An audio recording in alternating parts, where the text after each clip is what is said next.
Foundation, I'd like to welcome you all to this truly joyful celebration. We have the next hour or so set aside to recognize 5 extraordinary individuals, and I want to offer my sincere appreciation to Hanbury for the sponsorship of our Parthenon Awards. At this time, I'd like to introduce to you one of my favorite people in the world, Jane Rathbone, Chairman of Hanbury. Jane? Thank you, Mary. And congratulations to ACUHO-I for the success of this virtual summit, and welcome to the Parthenon Awards reception.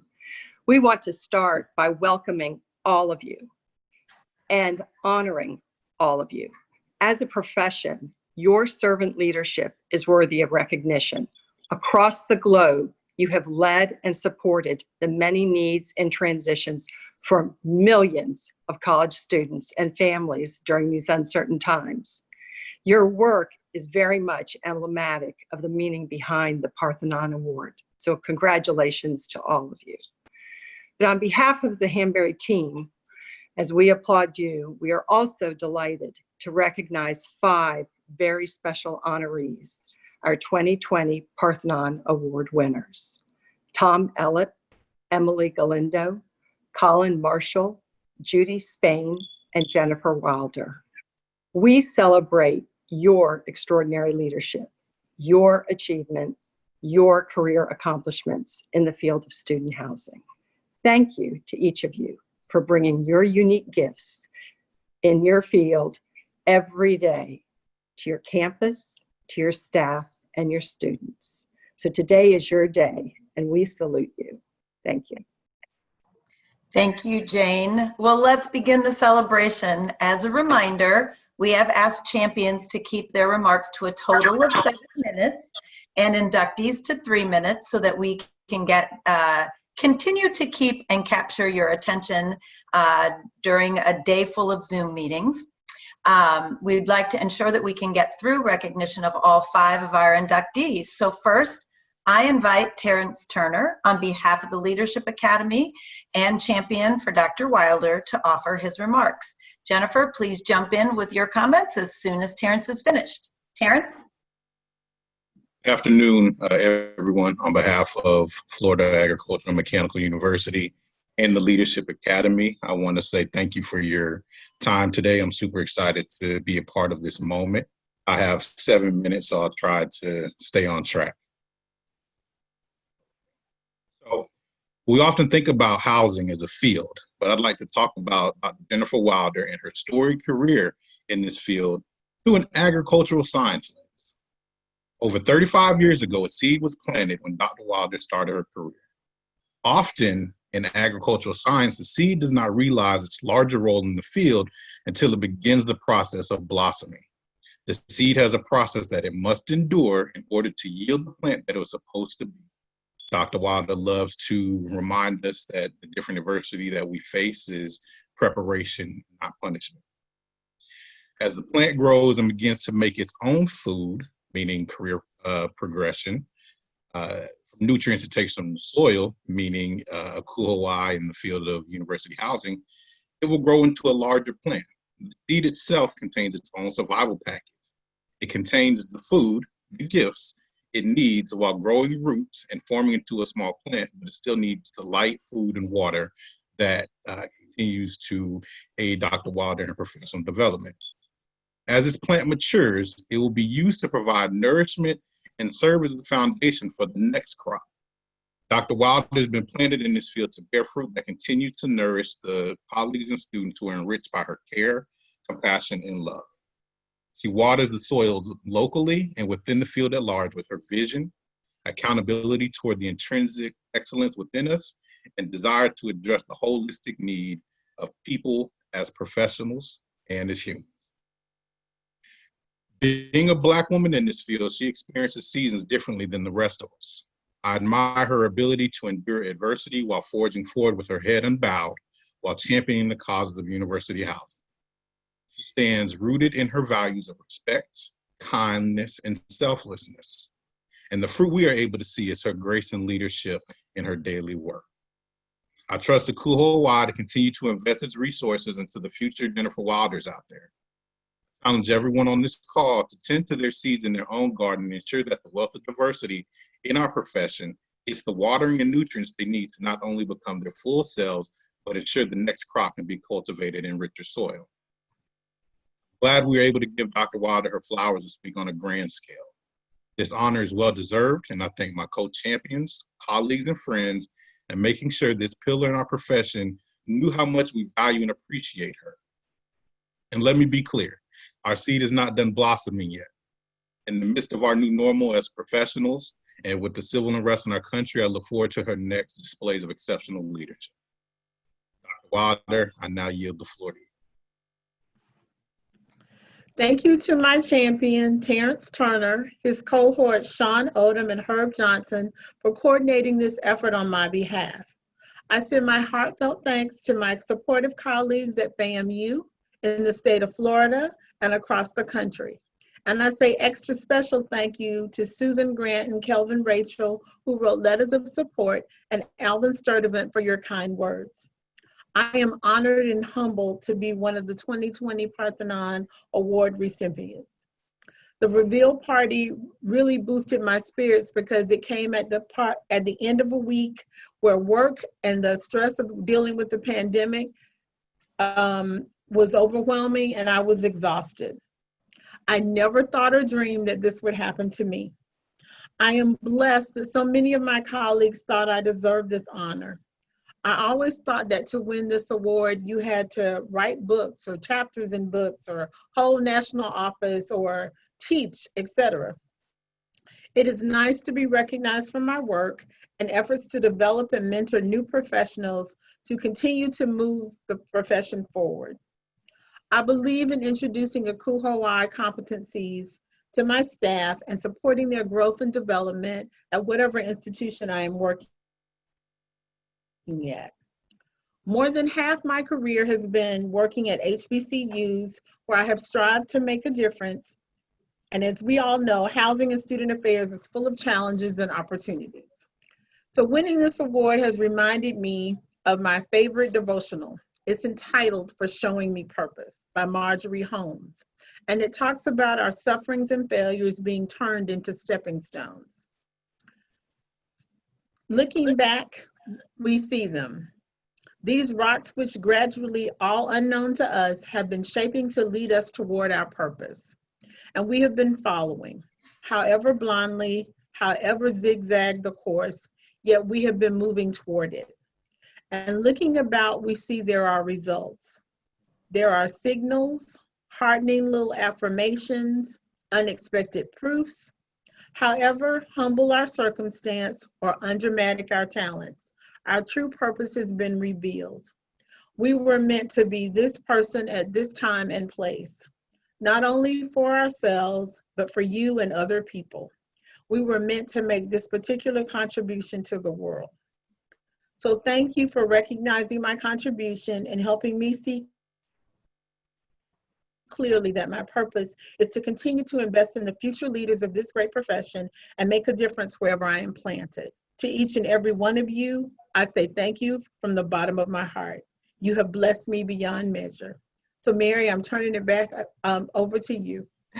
Thank you, Jennifer. Those words were so thoughtful. And if we could give Jennifer a big password round of applause for all of the great work that she's done. I've oftentimes thought to myself, a happy accident of COVID were these personal moments where we had people that were important to our inductees actually be notified or notifying them of their Parthenon. It was something that we uncovered along the way and I think added a very sweet moment to how we have moved forward. Next, I invite JB and Julie McMahon to speak about the good work of Judy Spain. We are so honored to have Judy's partner, Christine Zompach, to be with us today. JB?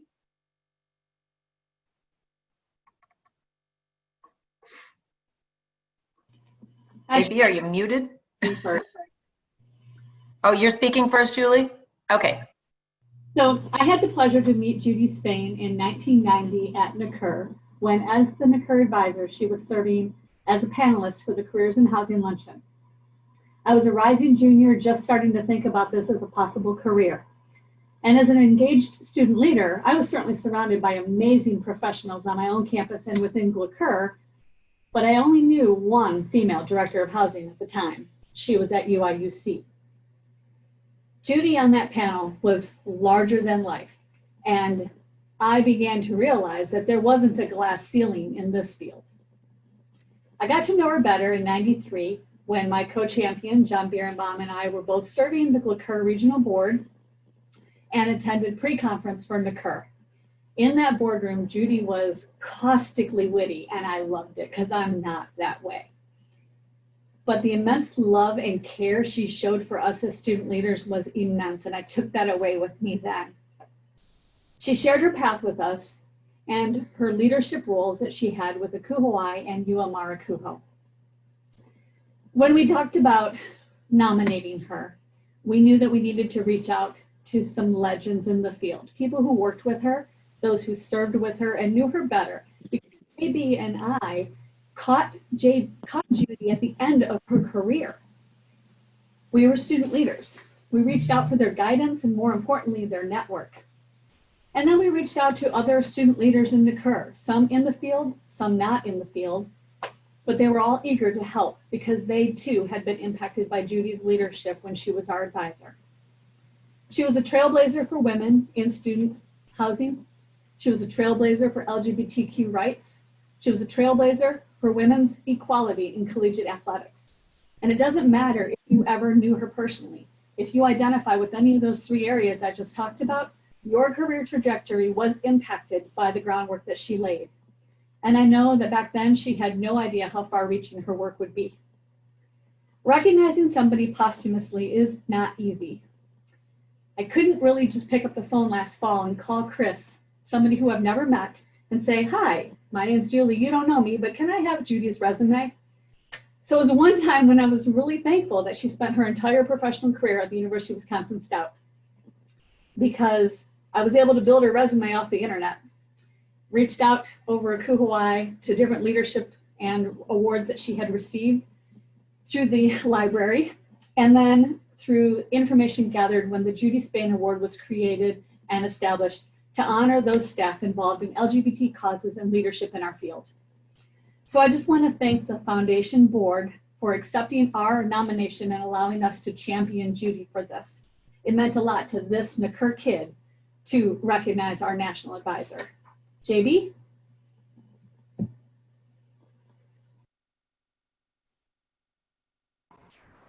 All right. Hope everybody's having a great week and a great day. I love Judy Spain. And if you knew Judy Spain, I'm sure you loved her too.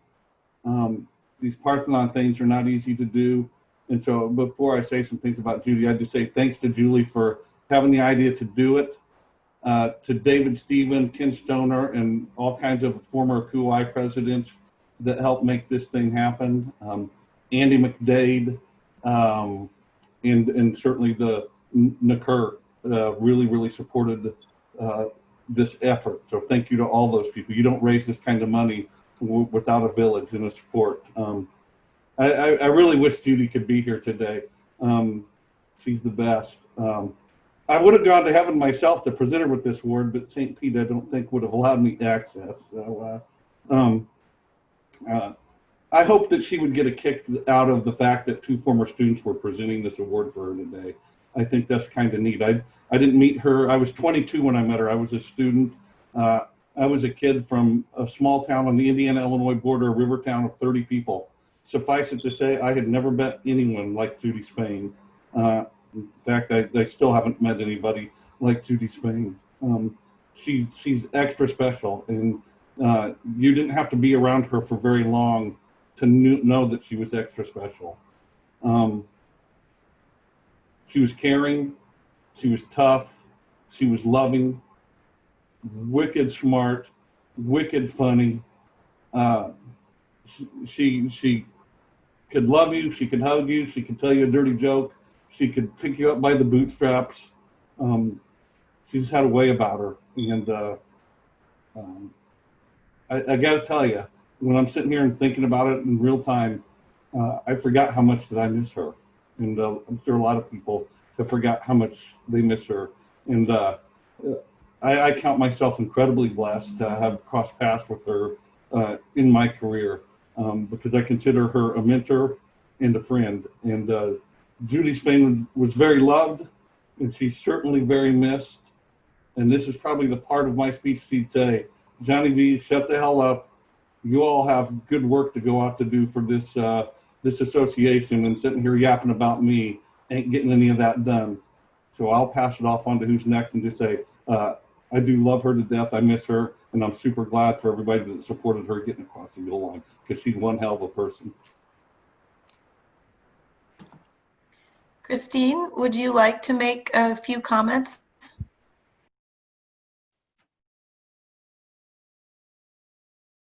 Yes, I would. When I got the call from Julie, I thought, oh, ACUHO. That was Judy's favorite organization. Talked about it all the time. Even talked about it way after she retired. It had special meaning to her. I think her working with students, young people, and see them growing professionally, and then getting into the profession and moving on to college, other colleges and universities to take up the mantle for housing. I think that was one of her biggest joys. There's no doubt in my mind. I mean, she's only been passed for about 1.5 years now. And I know she's looking down and saying, oh my goodness, yes, those are all my friends from ACUHO. And I missed the summer meeting. Oh yeah, it's Zoom now. I can say about Zoom that if it was in existence when she was still a professional, she would have had it on all day, connecting with her favorite people, the people that really gave her life meaning. So I think Judy's looking down and saying, my goodness, this is interesting. Oh, I remember everybody. And she's smiling right now. Thank you, Chris. And what I will say is this Wisconsin kid was so proud to be able to shepherd this one through partnering with the champions. And so if we could all maybe look up to heaven and give Judy a big cheer, that would be awesome. Thank you all. At this point in time, I now invite Tom Ellett, Deb Schmidt-Rogers to come forward and please offer your remarks about Colin Marshall. I'm going to go first there. Now I'm unmuted. So I can remember super distinctly the time that I met Colin. It was in Minneapolis. He was just joining the board, and somehow we ended up walking back to the hotel from the conference center. And of course, the first thing, if you've spent any time talking with Colin, you could just simply listen to him for a long time, because I just love listening to him talk. But the more time that I spent with him over the years, the more convinced I was that this was going to be someone who was going to be really important to our association, really important to the work that we do internationally, and personally really important to me. One of the first lessons, and many of us, I think, sadly still do it. Someone will say ACUHO, and Colin would say I, ACUHO-I, and he would text it to me sometimes. He would say it out loud to me sometimes, and he really was instrumental in me, particularly in my path in the presidency, of helping me understand how important our international members are, and that our international members have so much to teach us that we have not taken the opportunity yet to learn. And so Colin, I appreciate you from the bottom of my heart for that. He is smart, he is focused, he is professional, kind, incredibly generous, very family focused, and quite competitive. In case you don't know that about him. He really wants us all to do better and to be better. Some of my most favorite moments about Colin have to do with the executive board, but also, a couple personal stories. In the October of 2016, days before the election, Colin and I decided that we needed to leave the executive board meetings early because Hillary Clinton was going to be in a rally in Columbus. And Colin was like, this is like a moment in history, and I want to go to this rally with you. And seeing it through the eyes of someone not from our country was also another growth moment. And besides the fact that we just had a hell of a lot of fun. My opportunity to travel to Australia to participate in APSA, and then my husband to be able to join us and spend some time with Colin and his family was just another way that solidified. Colin and I live, and yes, I looked it up, 9,709 miles apart by air. So, you know, I don't know how long it would take me to walk, but that's a long period. That's a long distance. And I feel like Colin is my lifelong friend. He will forever be a champion for the work that we do. I told my 5-year-old granddaughter last night that I was going to be doing this today. And she said, oh, Mom, Colin is the best. I mean, and that just came randomly from her heart. And I feel like children know, and she knows how special Colin is. So Colin, I thank you for our patience with the association in bringing us to move us forward in our internationalization. And I love you dearly. And I will pass to my friend, Tom Ellett. My dear friend, thank you. I guess I'll keep on going. Can people hear me? Yep. Okay, then I will go from here. Colin, my dear friend, colleague, mentor, and international provocateur. Good day, mate. Congratulations. I'm very excited to have co-championed this Parthenon Award for such a worthy recipient. Colin has noted in Mary Jan's beautiful announcement of the award the other day, you have such impact, your contributions are endless, and your brilliance as someone who is one step ahead of others in innovating the international space for ACUHO-I is certainly known by all. You're truly a trailblazer. But did all of you know he's also witty and an educator? Colin has taught me so much about customer service, engaging our international colleagues, and the importance of language. Well, I had the opportunity to go to Australia 3 times, and sometimes I heard him say some quite interesting things to his family, such as the time that he asked Ruby and Ollie, his kids, that they live a dog's breakfast. You need to look that one up. And when I visited him in Australia, we were going to go to his house to throw a shrimpy in the Barbie. When we ran against the opposition of a really good idea at ACUHO-I, the executive board, he turned to me and quietly say, calm down and do not piss on someone when they're on fire. Say what? I wouldn't do that, Colin.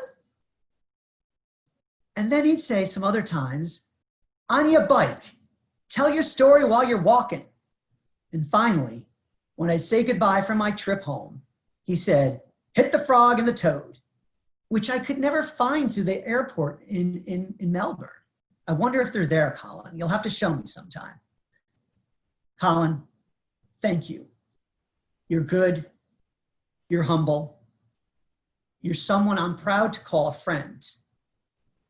We love you. And ACUHO-I should think about calling it ACUHO-I-C for Colin, our international friend. Love you, buddy. Congratulations. Colin, it's your turn now. Thank you, Mary. Wow. Can you hear me okay? Perfect. Well, firstly, I want to thank my champions in Deb Schmidt-Rogers and Tom Ellett, and the many colleagues and friends who have given generously to the foundation in my name for this award. I'd like to thank you, Mary, too, for your work on the foundation board. Scott Bowden, Director of Development for the Association, and also Mary De Niro, our CEO, of course, a fantastic CEO. Closer to home, I do want to acknowledge my team at Federation University, in particular Melanie Coffey, who was a great champion, and I know did a lot of work behind the scenes to keep this a secret from me, which really which was shocked to learn about, but really thrilled at the same time. I'd also like to acknowledge my my colleague and current Globalisation Director, Edwina Ellicott, who is currently serving on the board, for her involvement and influence in getting this Parthenon across the line for me. Edwina and I are dear friends and great colleagues, and certainly like nothing more than to champion each other in everything that we do. So thank you to Edwina as well. I'd also like to acknowledge the other Parthenon recipients who are receiving recognition this year in the class of 2020. I really appreciate it. Like many of you on this call at this Zoom reception, in ACUHO-I, I've certainly found colleagues, friends, and people that I just have come to know and to love, and a place where I belong and where we all belong as a profession. I really appreciate those colleagues around the world whom I've met over the last sort of 15 years or so, who've just done such a fantastic job, and they inspire me. I know this recognition today is about myself and those other 4 colleagues, but my colleagues around the world inspire me every day. I was really surprised, as I say, I felt like there was an intervention going on a couple of weeks ago when I was sitting in my kitchen, where I'm sitting now with my family around me, and many of my staff from the office sort of walked into the kitchen, and I said, you know, what is this? And it felt like some sort of an intervention, but it was such a great surprise to have Tom and Deb and Mary and all of both of the Marys and Scott and others talk to me about my Parthenon Award, and I really do appreciate this. The work that I've done for the board and for the association over the last 14 or 15 years has really been a labour of love, and I would do it again in a heartbeat. We all do the work we do because we just feel so passionately about the profession, about campus housing and residential life, and so I would do it again. It's been really easy, and I'm so appreciative of this recognition of the Parthenon in 2020. Thank you, everybody. Back to you, Mary. Let's give him a round of applause all the way across the ocean. I'm going to ask those 3 to stay on screen and to have Joanne join the group as we now take time to honor and recognize Tom Ellett. Thank you so much, Mary. Can everyone hear me okay? Excellent. Let me start by acknowledging first how interesting it's been to champion with Colin and Deb for Tom, while Tom and Deb were championing for Colin. Anyway. Tell me about it, Joanne. Yes, Mary. Oh, my goodness. I'm eternally grateful that I attended the 1988 ACUHO-I conference, which was my first conference, because it was at that conference that my path crossed Tom's path during one of the educational sessions. And our paths have continued to cross for the past 30-something years. From there, we both attended the inaugural NHTI. Hey, Tom, howdy, hey, pass the Chardonnay. We both became ACUHO presidents. We both served on the ACUHO-I Executive Board and the Foundation Board of Trustees. Tom was the brains behind the creation of the Regional Entry-Level Institute after we collaborated on an educational program. So you want to move up and out at the 1997 ACUHO-I conference. And I realize I'm dating myself here. Tom absolutely amazes me with his memory, especially for names and people's positions and where they worked. Must be all that clean living he does. This man knows something about almost everyone. Have you noticed how he tends to address people as friend, such as thanks friend or take care friend and so forth? That's the genuine Tom that we all know and love. He's surrounded by so many people that he truly considers to be his friends. Our field is better off because Tom is a part of our profession. He's mentored hundreds of people, supervised thousands of student and professional staff members, presented countless presentations, served in numerous leadership positions in ACUHO and ACUHO-I, and is a superlative role model for so many people. He's been a committed volunteer in his community for many, many years, always trying to give back and make things better for others. He's gracious and caring and thoughtful and kind. His love of God, his family and friends, and his work are very well known. I want to be like Tom when I grow up.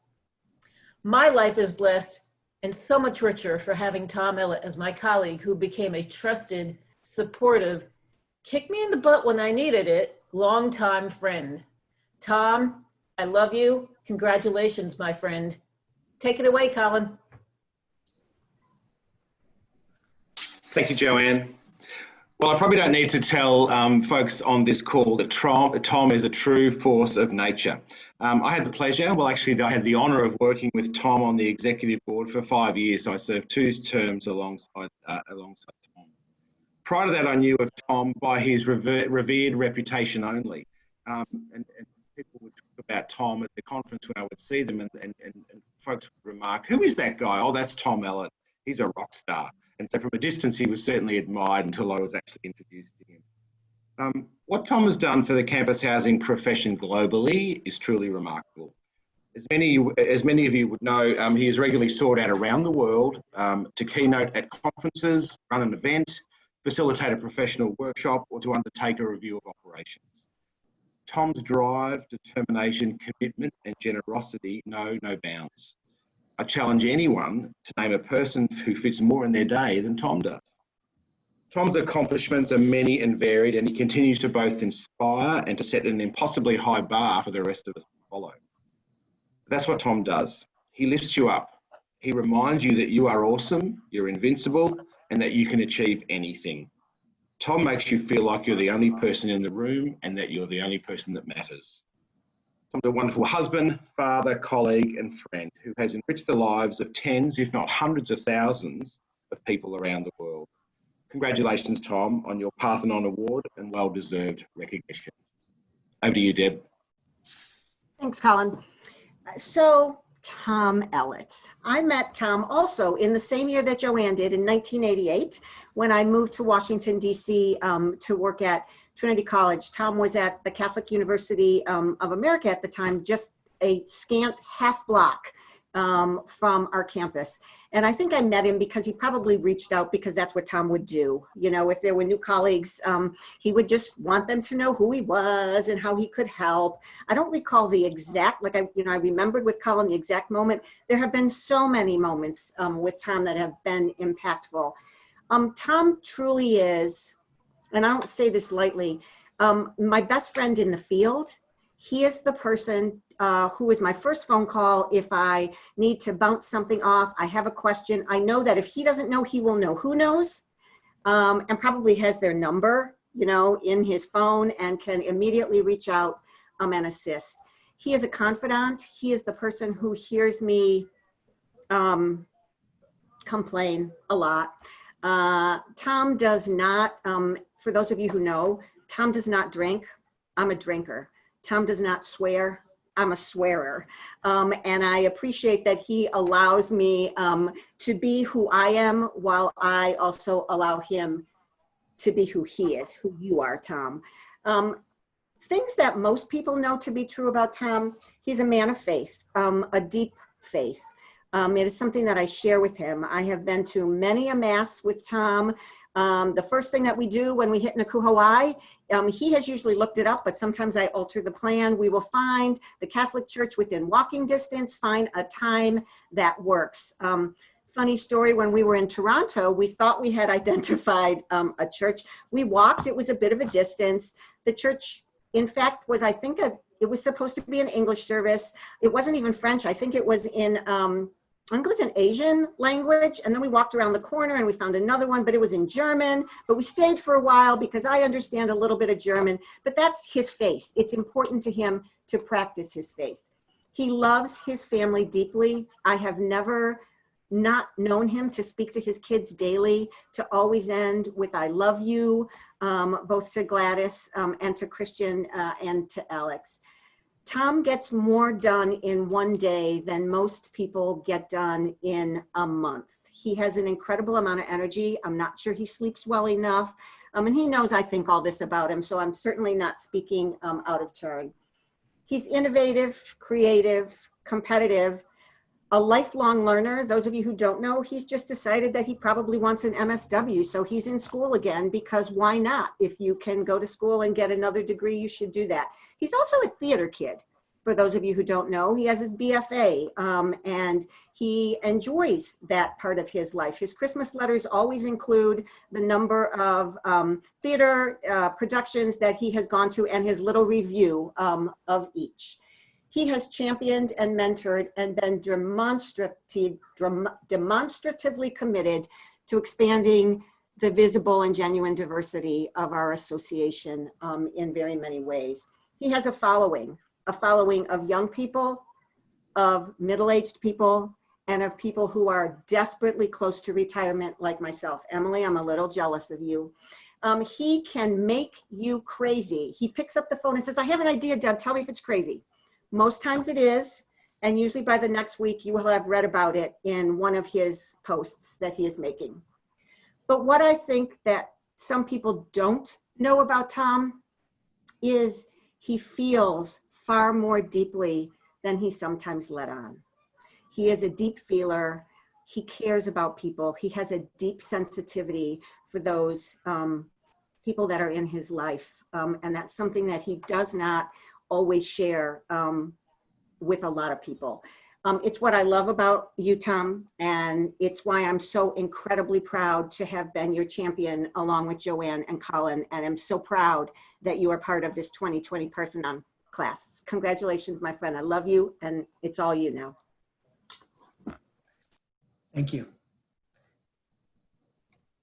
When you love something, you need to make sure they know it. Judy, Jennifer, Colin, Emily, wow, to be among national, international leaders in the field, I'm so humbled.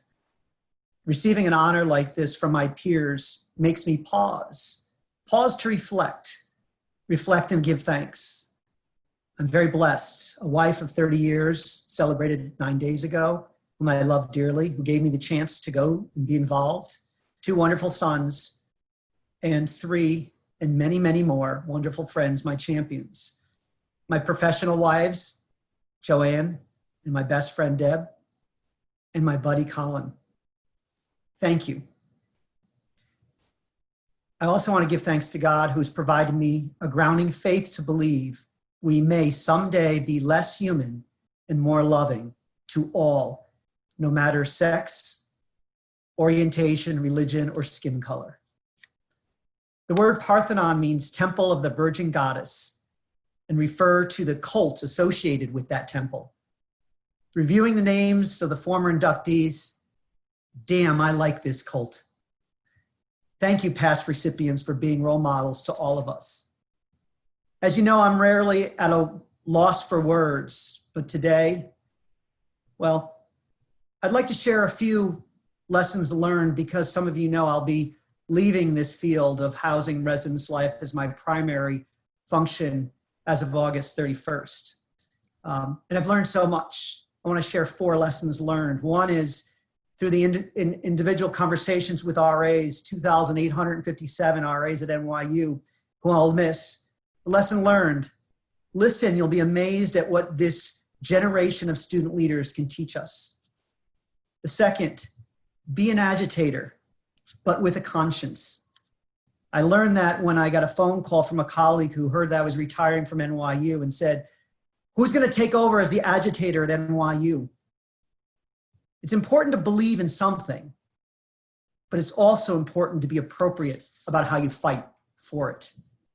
Third lesson, move the chair. At Syracuse University, we were stuck in the group complacency and our own selfishness.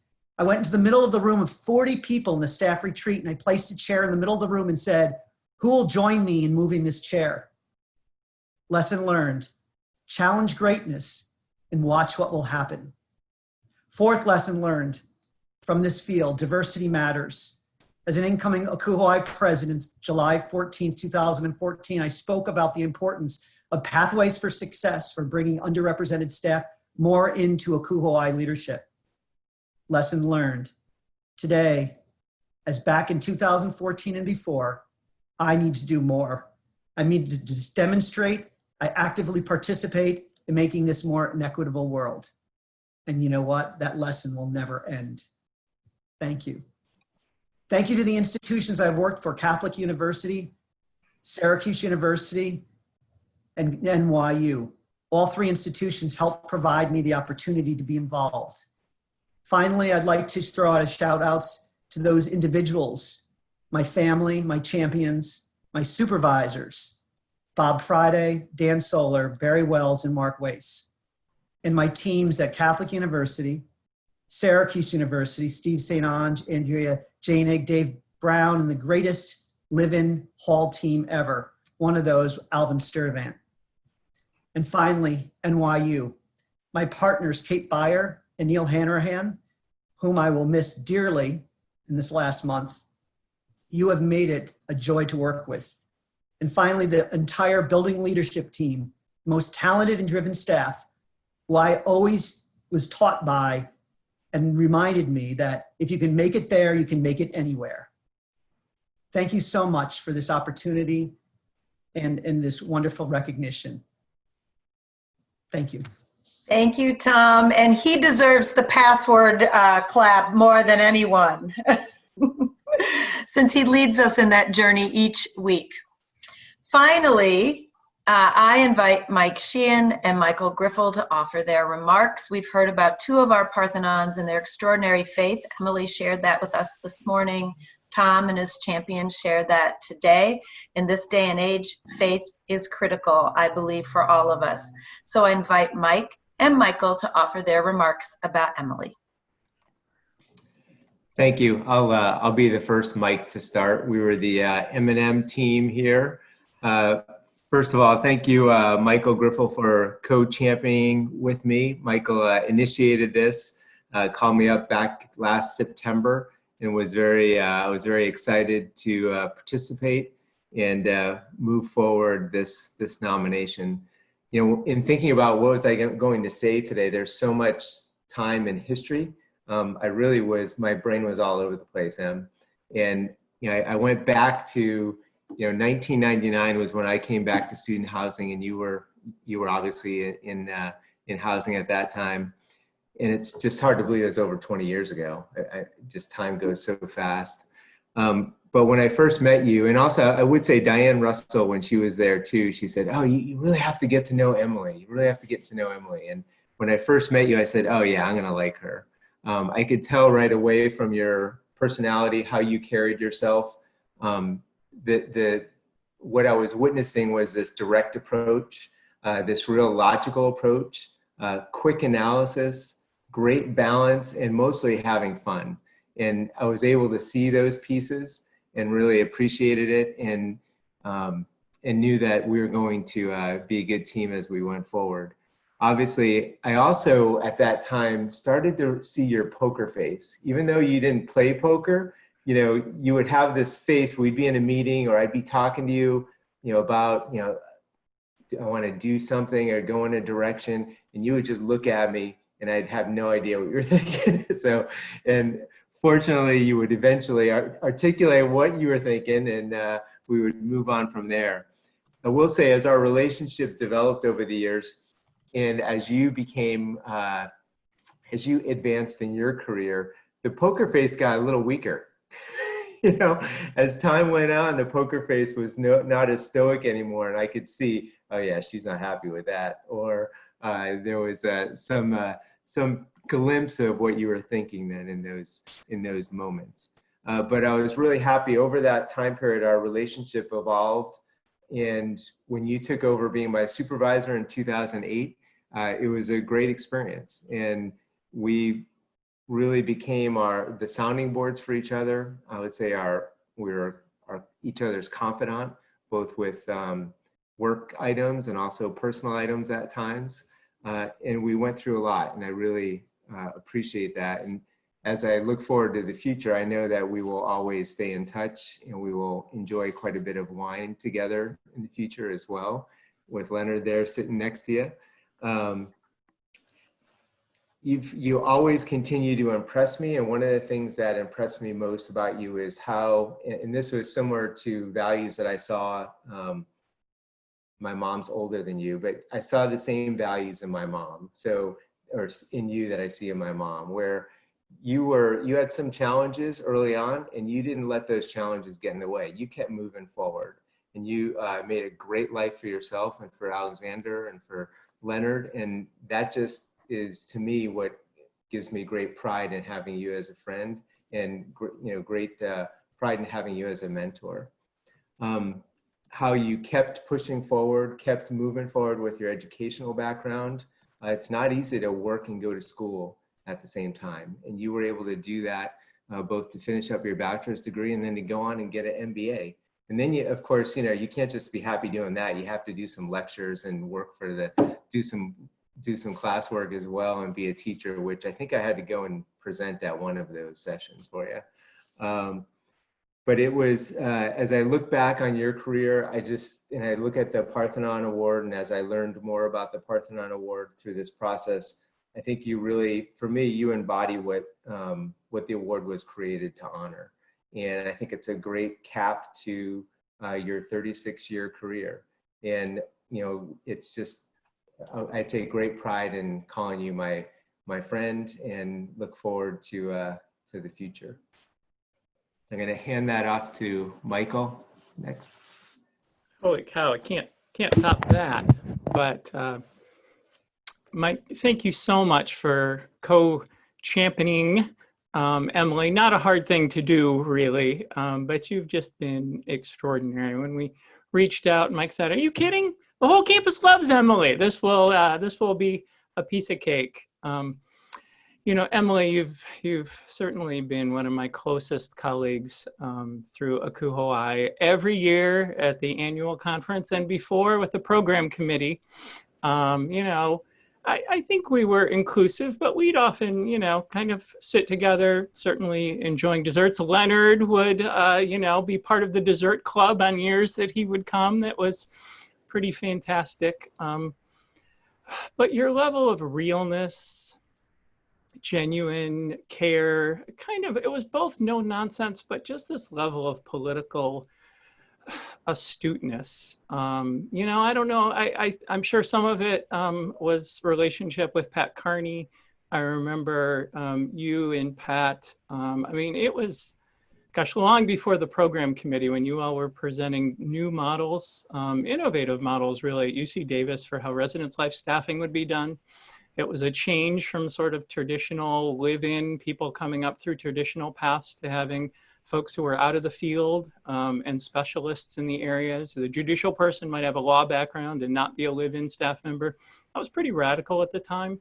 And your innovation and just practicality, care, welcomeness, I think everybody who you touched, who you saw, just felt like you were really a friend and really a person there, and had a level of empathy, that's just remarkable. And as the program committee progressed, I don't know, family's probably overdone, but sharing pictures of, Alexander for the wedding, and gosh, what a beautiful family. And then, when Anna and Marissa came to school here and going through the things with, Cynthia and your sister and everything, you've just shared yourself, your professional self, your personal self, and what you've given to UC Davis, to ACUHO, to ACUHO-I, in those meaningful personal ways. It'll live on for decades and generations, the impact that you've made on each of us. I've got the duck here that Leonard made. This is, they share themselves. Leonard's right there next to Emily. Incredible wood crafting. Look at that, see? Go Ducks. It was so fun when, especially when the grandkids were coming to University of Oregon. They were the biggest fans of the basketball team and the football team, and sending texts about the score when the score was the way it should have been. When the score wasn't the way it should have been, it wasn't as much fun. But I just think that your contributions to so many of us have will just, you know, they'll last forever. And thank you for everything you've done, for your contributions to the field, to each of us, and to really just being truly deep, genuine, and good through and through and through, and showing how those things make a huge difference. Thank you. Emily, it's your turn. So thanks. I guess the best place for me to start is to simply say thank you. And, you know, wow, what a wonderful surprise and a great honor. I counted that I attended 20 ACUHO-I conferences all in a row before I missed last year because I was vacationing in Norway.